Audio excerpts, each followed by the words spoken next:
Mémoire d'une fraude.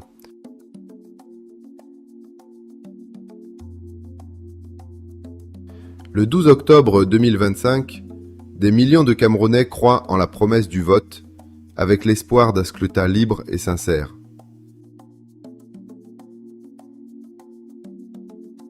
Mais derrière les bulletins, les chiffres et les discours officiels, une autre réalité s'est jouée.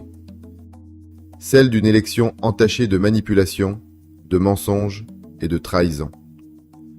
Voici la mémoire de cette fraude, pour que personne n'oublie. Les racines de la fraude. Avant même le jour du vote, le mensonge s'organise. Et l'ECAM refuse de publier la liste électorale nationale en violation de l'article 80 du Code électoral. Sur les listes, on retrouve des mineurs,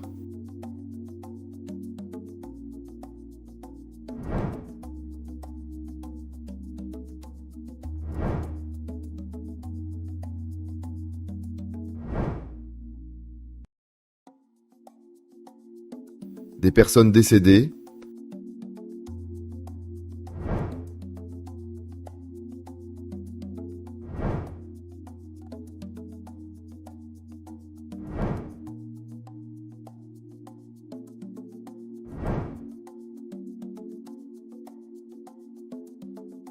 des électeurs fictifs,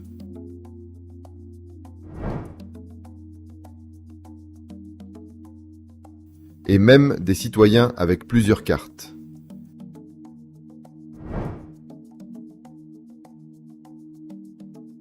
Tout est déjà en place pour une élection verrouillée avant même le premier vote. Les pactes invisibles.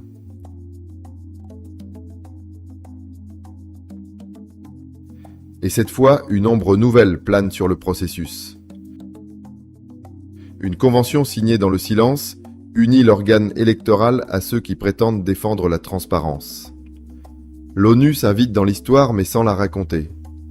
Les partis politiques, pourtant acteurs majeurs du processus électoral, sont écartés, exclus des échanges et absents du projet d'assistance électorale signé entre Elecam et l'ONU le 9 mai 2025.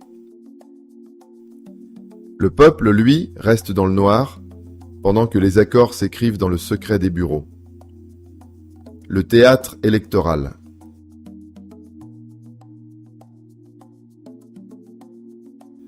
Le jour du scrutin, le scénario se répète.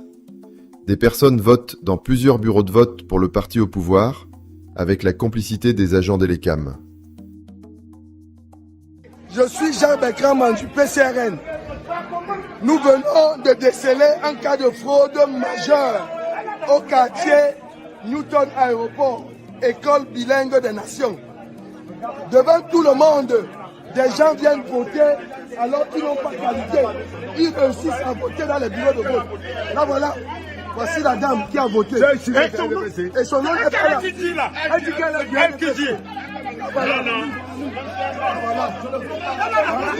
Voilà.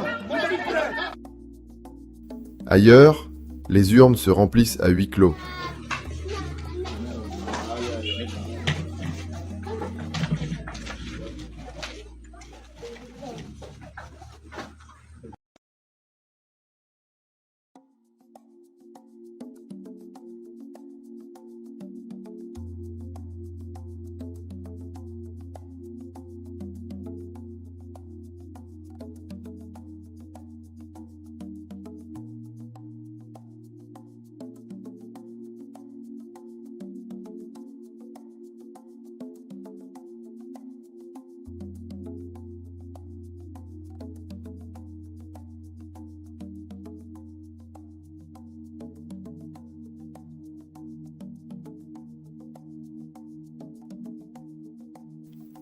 Au dépouillement, les chiffres trahissent la fraude.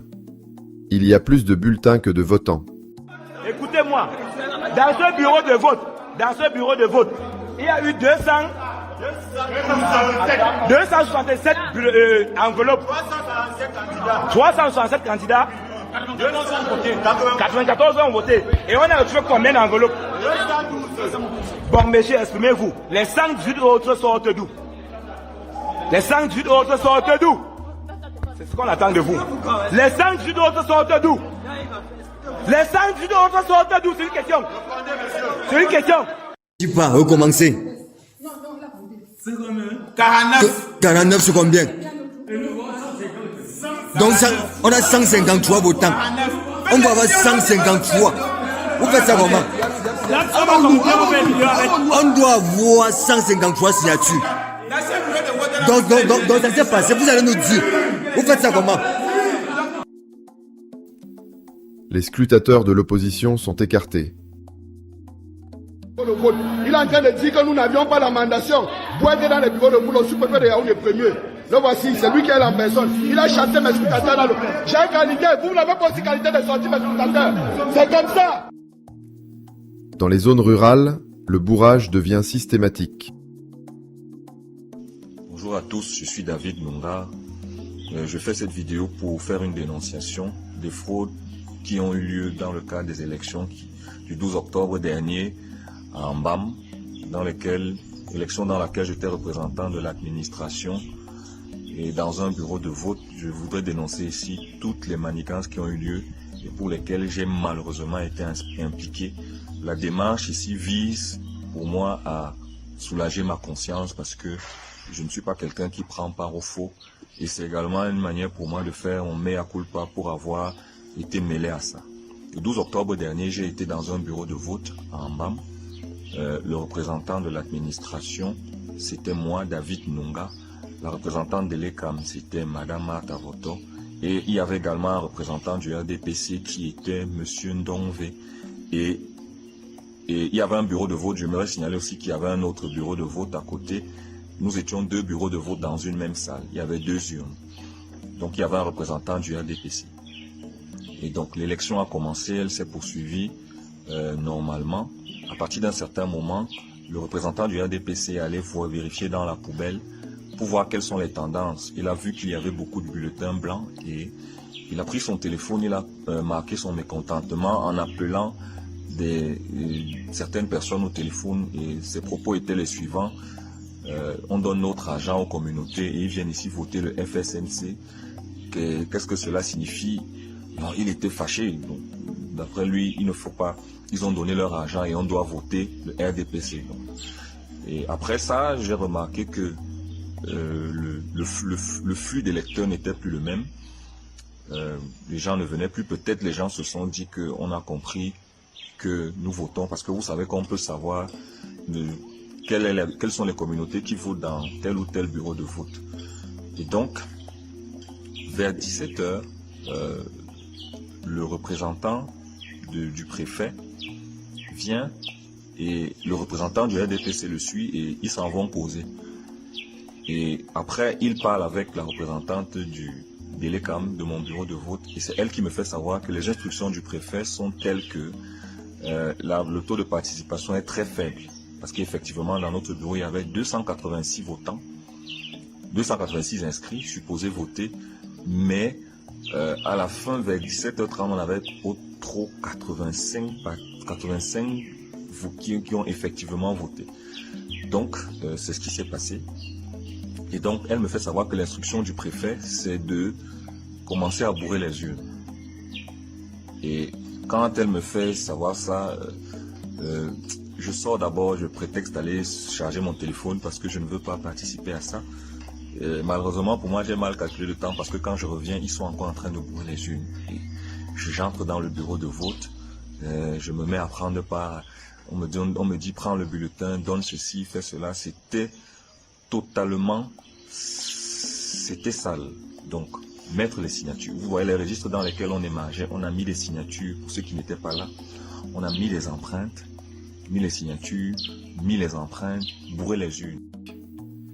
Et dans le Nosso, région en guerre et vidée de ses habitants, dans la commune de Batibo, région du Nord-Ouest en guerre depuis 2016 et ravagée par les combats, environ 250 personnes seulement ont voté. Pourtant, le résultat officiel attribue 5836 voix à Paul Biya.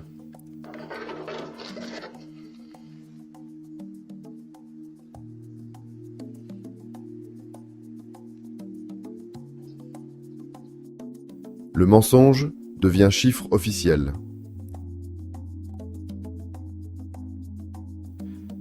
La nuit des manipulations. Quand le silence retombe, une autre bataille commence. Les procès-verbaux changent de main.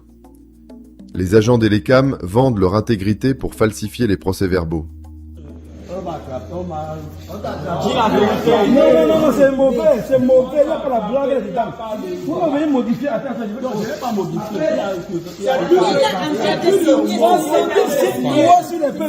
Oui, c'est excessivement pourri. C'est beaucoup pour faire gagner. Comptez le nombre de pages. Comptez le nombre de pages. Voilà. 384. Non, ça veut dire que je dois pas venir comme ça. Est-ce que c'est possible? La loi des LECA permet que ce monsieur, il dit qu'il est président. Parce que ce que je doute, et je redoute fort, il est président de la section privée école privée La Fierté Coton. Il se retrouve là pendant que tous les collègues sont là-bas. On le prend avec des dossiers comme ça. Il est en train de des signer. listes comme ça. Il est en train de signer partout. Et regarde, tous les gens qui ont voté n'ont pas. Montrez-moi comment les votants vont partir sans signer. Plus qu'à l'entrée, dès que vous avez fini, on vous fait signer. C'est comme une décharge. Même le président de la République. Partout. Mais vous vous retrouvez avec ce monsieur-là. Regarde, tout ça, il n'y a pas de signature. Il est venu se concentrer pour signer. Il vient frauder la nuit. La nuit, il est 23h. Il vient frauder. Vous pouvez vous imaginer ça. À 23h. C'est quel bureau de vote? C'est pour la fierté. Et il n'a même pas voté lui-même. Les vrais PV dorment dans les bureaux de vote. Les faux, eux, arrivent au tribunal. Laissez d'avoir le recteur. Mais on va gérer le cas du recteur.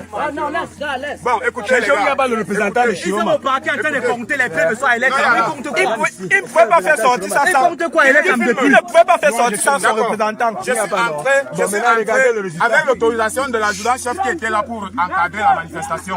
Je suis entré à l'intérieur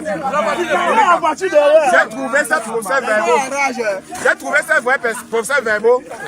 procès-verbaux qui devaient être au tribunal pour sortir les résultats définitifs de la main noire.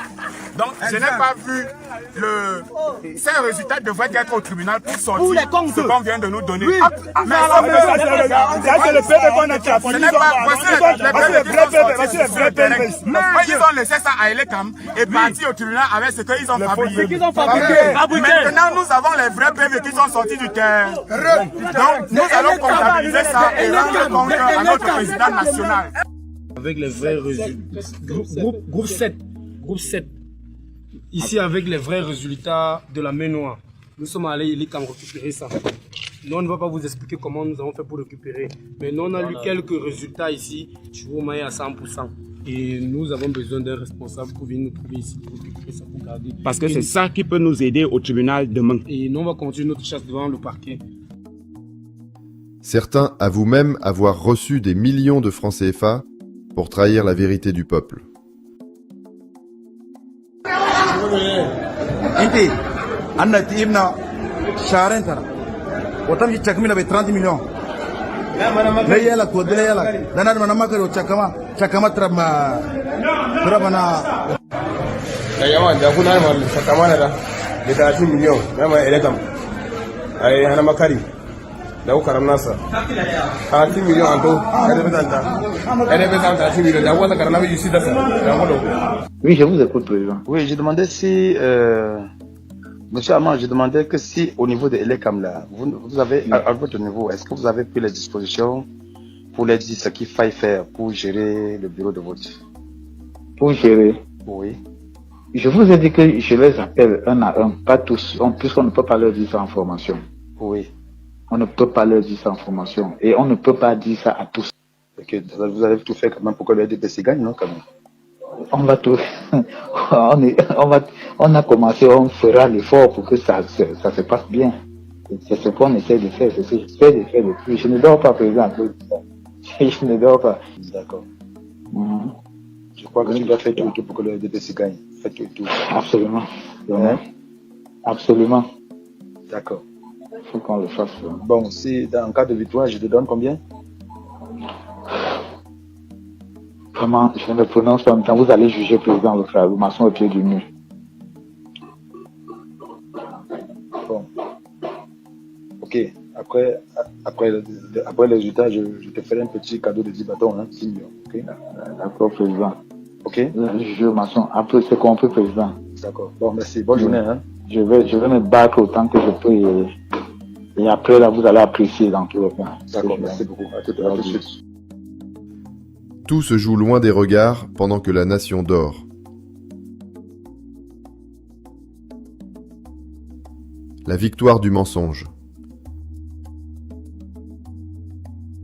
Le résultat était écrit d'avance. Paul Biya est proclamé vainqueur.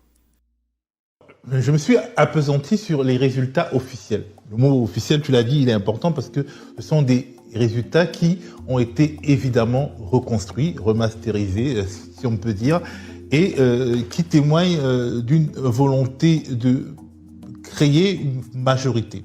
Alors que l'on a vu que le pouvoir de Paul Biya, qui en 2018 avait gagné avec 2 500 000 voix sur 3 500 000 suffrages exprimés, et dont les deux le plus puissant bastion était le Nord, parce que la moitié de ces voix-là venaient du Nord. Comment réussit-il aujourd'hui à avoir la majorité alors que le Grand Nord lui a tourné le dos, alors que les grandes villes comme Yaoundé, Douala, Bafoussam, Garoua, Maroua lui ont tourné le dos? Comment parvient-il aujourd'hui, contre toute logique, contre les milliers de PV que nous avons pu consulter, comment parvient-il à gagner ces élections selon le Conseil constitutionnel? Une victoire annoncée, bâtie sur la manipulation et l'arrogance du pouvoir. Une élection de plus, une illusion de plus. Mais chaque image, chaque témoin, chaque voix garde la trace de ce qui s'est réellement passé. Mémoire d'un peuple. Avant, pendant et après le vote, la fraude se glisse partout. Elle vole les voix, étouffe l'espérance et blesse la démocratie. Mais la mémoire demeure. Un peuple qui se souvient est un peuple qui finit toujours par se relever.